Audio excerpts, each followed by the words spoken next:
what these tools and what this system really allows me to do is to really take time to figure out what type of content I need to be creating that is going to grab the attention of my target audience and get them to convert into my business. Creating templates for all your social media platforms that you want to be creating content for, and then you can easily swap them out every time you create a new piece of pillar content. It is impossible to pump out content for multiple social platforms like Instagram, Facebook, YouTube, your blog, Pinterest, without some type of content planning tools along the way. I'm pulling the curtain back on my business to show you everything I use to create, schedule, and post all of my content. Here's how I'm gonna break this all down. First, all the tools I use to research and plan my content. Then how I create all of my videos and what I use to do that. Then we're gonna move into the graphics, so the Pinterest images, the YouTube thumbnails, the Instagram carousel posts, and finally how I automate all of this content to come out on its own and the places that I recommend you don't auto schedule. Hey guys, welcome back. If you are new here, my name is Trina, and if you love learning about how to organize and plan out all of your content so you can create more money in your business, make sure you subscribe to my channel because that's kind of my jam. Now, before I dive into this, I do have a page over on my website that lists literally every single tool and software that I use in my business. So once you're done watching this video, if you want, you can go over to trinalittle.com/resources to see the entire list. One last question that I have for you before I show you exactly all the tools I use to research and plan my content. I would love to know, what is your favorite tool that you use in your business or for your YouTube channel? Let me know what that tool is down in the comments because I love learning about new tools that can make my life easier. So feel free to share down in the comments and let's go. So we're gonna talk about planning and researching, and the reason why this is critical, and the first thing that I'm going to share with you is because I live by the quote, fail to plan, plan to fail. So what these tools and what this system really allows me to do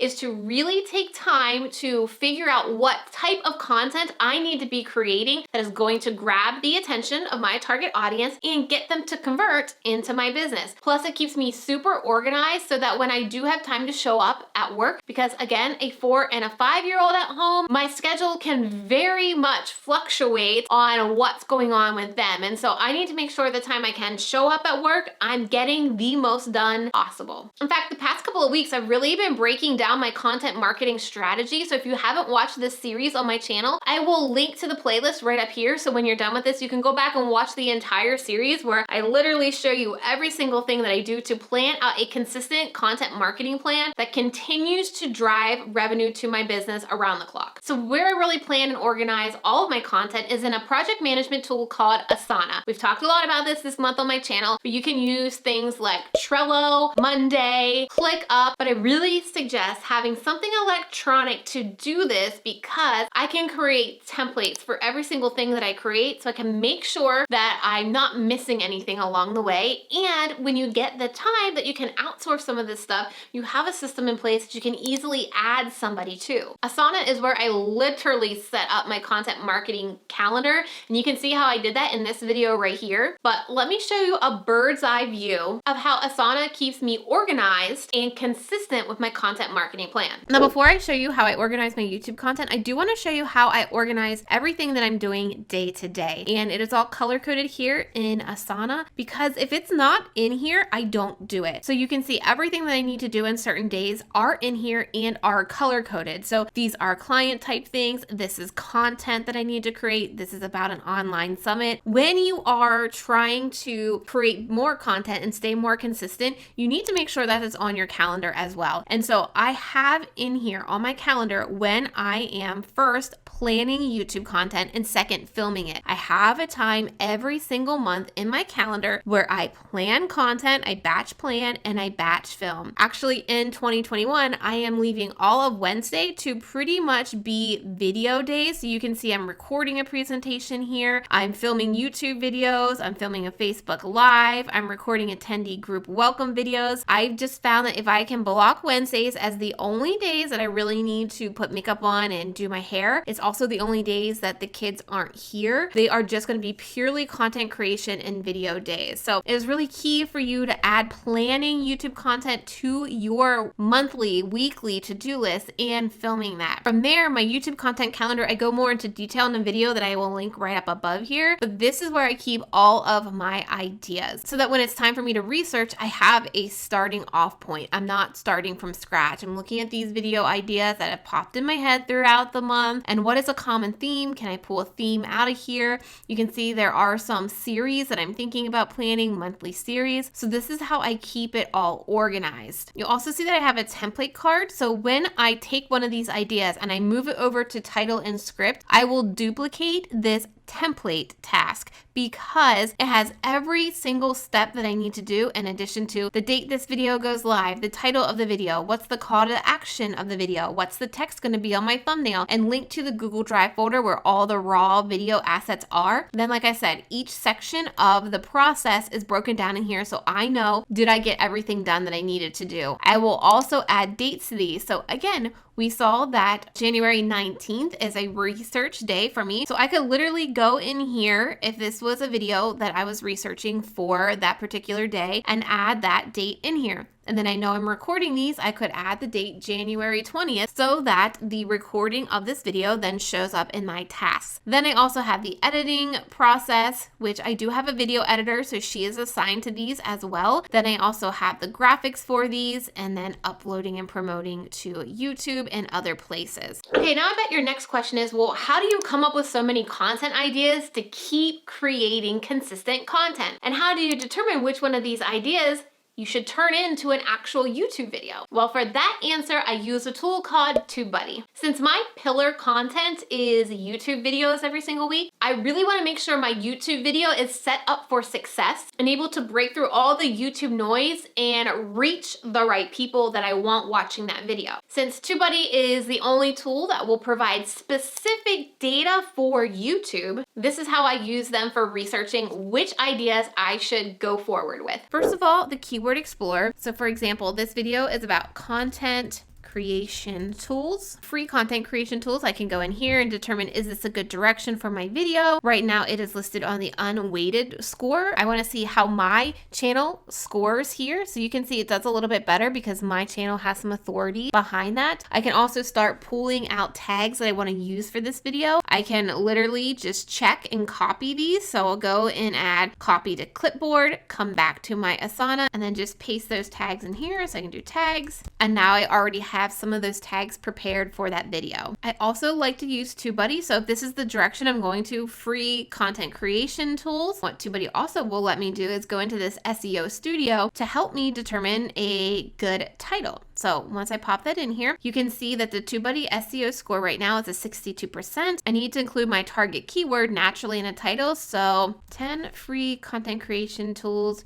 to make your life easy. That helped the score go up. Then I could even start writing in my description box content. If you pulled in those tags that you did earlier into there, that would also help you pull up your SEO score. You can go next and put in the specific tags that you want to use here as well. You can also look at the thumbnails and put in a thumbnail idea in here as well to continue to save all of this so that you can literally apply this template already filled out, right? You have your title, your description box, all your tags already saved. You can save it to a draft. When you upload that video, when you're done, just add this and that video is ready to go. So this is such a huge time saver inside of TubeBuddy. Okay, now that we know what my content ideas are and we have them on the calendar for my content marketing plan, now let's talk about how I create these YouTube videos. I'm gonna do a quick equipment run through, but I highly recommend you getting started with whatever equipment you already have at home. So I'm filming right now on a Canon EOS.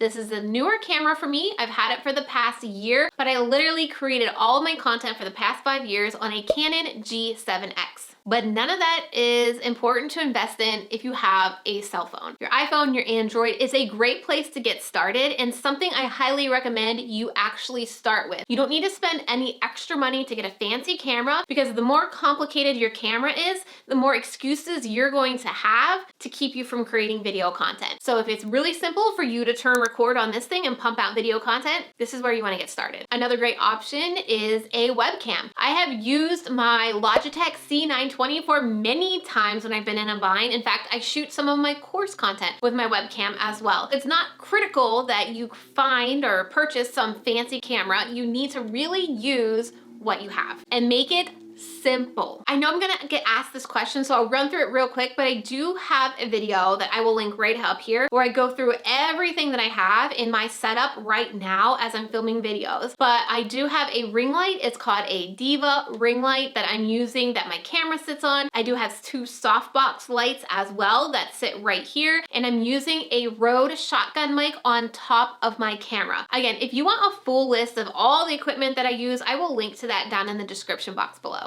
Now, once that video is shot, how do I edit it? This is another popular question I get, and for a very, very long time when I got started, for the first 4 years, I used iMovie. It was free on my laptop, and that's all that I used. Once I got comfortable with iMovie and I had time to add layers, so again, I always suggest starting at the baseline. You can add layers as you get better, but you wanna start at a baseline, nail that before you add another layer. So once I got comfortable with filming my content and I got comfortable with editing on iMovie, I upgraded to Final Cut Pro. Now, Final Cut Pro is only available for Apple users, but you could use Adobe Premiere Pro. Right now, I do outsource my video editing to Annabelle, and she uses Adobe Premiere Pro for all of my video editing. And if you want a course on iMovie, I have a friend, Shelly Saves the Day, who's got everything that you need in her course, iMovie Made Simple. Another reason that I did upgrade to Final Cut Pro is because it makes it super simple to turn these videos into square and vertical video. So I still do a little bit of video editing for clients behind the scenes, and when I take their YouTube videos, I can use Final Cut Pro so simple to just create that square video and give them a Facebook version, give them an IGTV version, give them IG story versions, because Final Cut Pro already has that baked in.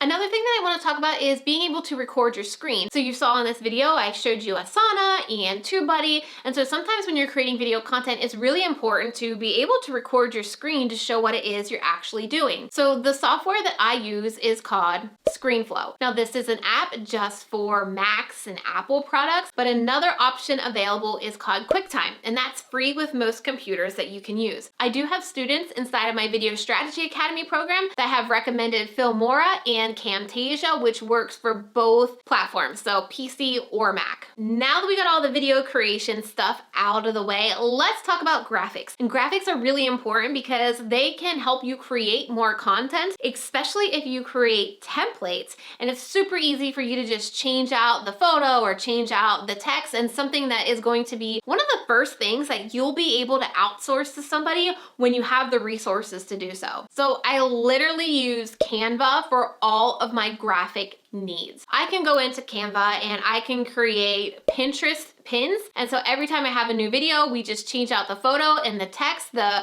template's already made, and we can crank those out in less than 10 minutes. I also use Canva to create my thumbnails. I did an entire video on how you can create your thumbnail with just using your phone, and I'll link that right up here. But I finished my thumbnail in Canva. Now, the one thing that I will use for thumbnail photos as well is Adobe Lightroom. The reason why I use Adobe Lightroom on my phone is because I want all of my photos to look better, really. I'm not a photographer. I don't have time to light everything perfectly. So what I've done is I've bought presets for my Lightroom app. And what that allows me to do is whenever I shoot a photo, I can just apply that Lightroom preset to that photo so I can have consistency on my photos and images. That's why all of my thumbnails for the past couple of months have looked consistent. It's because I'm taking a photo and I'm putting that Lightroom preset on top of it so they all look like they've been lit the exact same. So I will take that edited photo from Lightroom, I will upload it into Canva and finish out my thumbnail inside of there. We also use Canva to create our Instagram carousel posts, to create Instagram stories. So literally everything graphic-wise is on Canva, and I highly recommend using it, creating templates for all your social media platforms that you want to be creating content for, and then you can easily swap them out every time you create a new piece of pillar content. I'm curious, I've talked about Canva a lot here. I'd love to know in the comments below, are you a Canva user? If you are, type Canva user below and let me know if you love it, because my business literally runs on Canva right now. Now, let me show you real quickly kind of the things that we do on Canva. So Canva is great because they literally have everything that you need, and they have templates already created for you that you could get started with, even if you're starting at ground zero. But for us, we have branded templates already saved. So you can see, for example, some of our LinkedIn quotes, some of our IGTV stories, and IG type content already saved in here. But again, if you go back to home and you type in, or you go to any single one of these, say social media, for example, and you want some Instagram story posts, or you want a Facebook post, or an Instagram story highlight cover, this is the best place to go. Let's do, for example, a YouTube thumbnail. Once you pull it up, inside of here, they have templates that you can get started with. All you have to do is change out the text and the photo to yourself. So this is as easy for me as going to uploads. Maybe I put in this photo of myself, and maybe I want to move this here and here. Again, we're just doing this on the fly right now.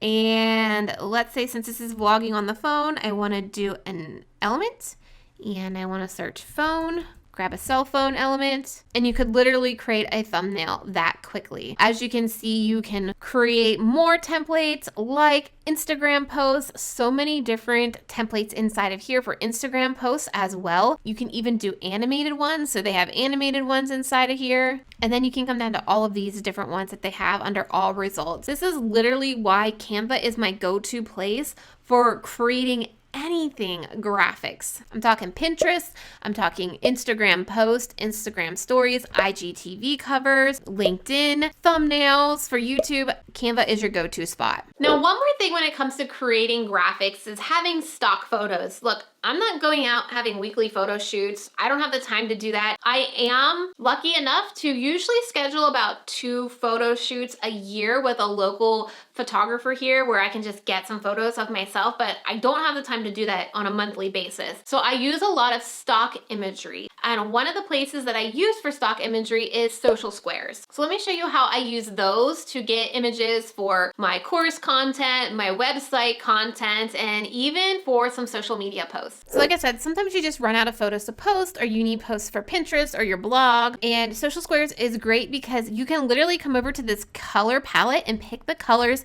that resonate with your brand. So I do a lot of dark pink. So I can click on dark pink, and this is going to curate photos that have dark pink in them. So I could scroll through here to grab anything that I want, or I could also turn that off and come down here and look for specific categories. So maybe I'm looking for desktops. I want to show desktops, people working. I can grab those and just easily download them. I can then upload them here into Canva and make a Pinterest, make an Instagram post. Super easy. Now this is a monthly subscription, but what Social Squares has also started offering is monthly training as well. So it's been a really great resource to access for all things content creation. Now let's talk about scheduling and automating the publishing of all this content. Before I dig in, I would love to know if you are loving this type of content. Type in the comments below, still here, if you're still watching and you are really getting a lot out of this particular video. Here's what's great about scheduling your content and automating it. So many social platforms already have a scheduler built in. So you really don't even have to pay for any kind of tool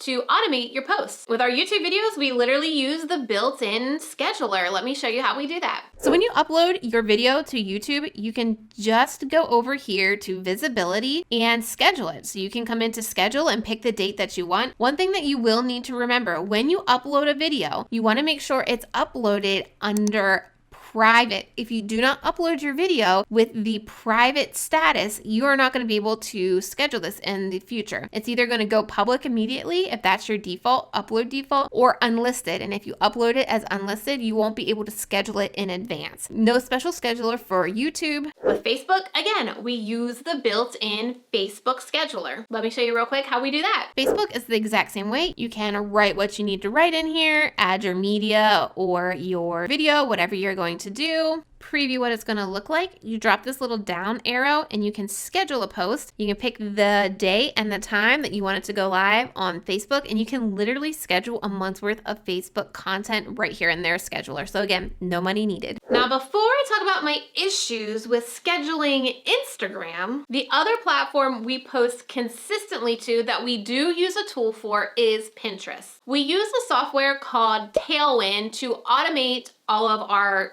pins on our Pinterest account. Because to get Pinterest to kind of push your pins, you have to be pinning so many times a day. I don't have time for that. I don't actually know completely how Pinterest works. I will reference you to my Pinterest strategist, Vanessa Kynes. She does have a YouTube channel and it gives you a lot of great information on how to use Pinterest the right way. But I did want to be upfront with you that we do use Tailwind to schedule multiple pins onto Pinterest every single day, and Vanessa does that for me. But let me show you what the back end of Tailwind looks like, because at one point in time, I did schedule these pins myself. So in addition to being able to schedule everything out here in Tailwind, you can also get some analytics and some data in here as well, but let me show you the scheduler. So right over here under Publisher, you can see all of the scheduled pins that we have planned for today. We have 8 of them planned already. One is mine, another one is mine, but the key here is to be sharing not only your pins, but other people's pins as well. And then we also, you can see, have them scheduled over here. You can schedule out into advance. We have through January about 8 pins going live every single day. So you can see right here is our schedule. Again, I haven't done a whole lot inside of here, but you can literally just come and create a new pin right inside of here. And you can literally save these inside of Pinterest. So when you go into Pinterest, instead of saving a pin, you can put it on your Tailwind queue. I can link to Vanessa Kynes, who does my Pinterest, how to use Tailwind better, because I honestly have not been in Tailwind in months. I don't do this anymore for my business, but Tailwind and how Vanessa schedules out my pins is literally how my Pinterest is getting me over 200,000 monthly viewers and growing my YouTube channel and traffic to my website as well. All right, now Instagram is a tricky little beast. Instagram doesn't like when you use a third-party app to schedule posts, because Instagram wants you to really kind of post in the moment. They want you to connect on their platform. So doing scheduled posts could technically mean that you're not engaging with your audience. So what happens is when you use a scheduler, your post sometimes doesn't reach the amount of people that it normally would if you posted it manually. So for a long time, we used a tool called Planoly. And Planoly allows us to kind of get the images that we want, and we can see our feed in advance to see if this photo would look better here, or this graphic would look better, or do we have 2 of the same things close together. So we can kind of see our posts before we put in the captions and we start to plan it out. And before, we used to write all the captions and auto schedule it all to Instagram. But more recently, what we've been using Planoly for is still planning our posts and writing our captions, and then having a reminder sent to me so that I can manually publish that post to Instagram. So it will literally send me a reminder it's time to post. I will click on it. It copies the caption and the photo to my phone. Then I can open up Instagram and automatically post to Instagram by just pasting my caption. Let me show you real quick what Planoly looks like. Facebook does allow you to schedule Instagram posts from Facebook, so that is an option. But what I liked with Planoly is I can easily see what my feed looks like. If I wanted to, let's say we were gonna add this. So does this look okay beside this most recent post? I don't wanna have too many of these beside each other, so I can get an idea what this looks like in advance. Then I can click on this and write in that caption that I want and schedule it. So let me show you how you would do this from scratch. You would add to grid, you would grab a photo. So let's just say we're gonna grab this. This is an example. We wanna upload it as one post. I'm gonna come back into it. We're gonna do test.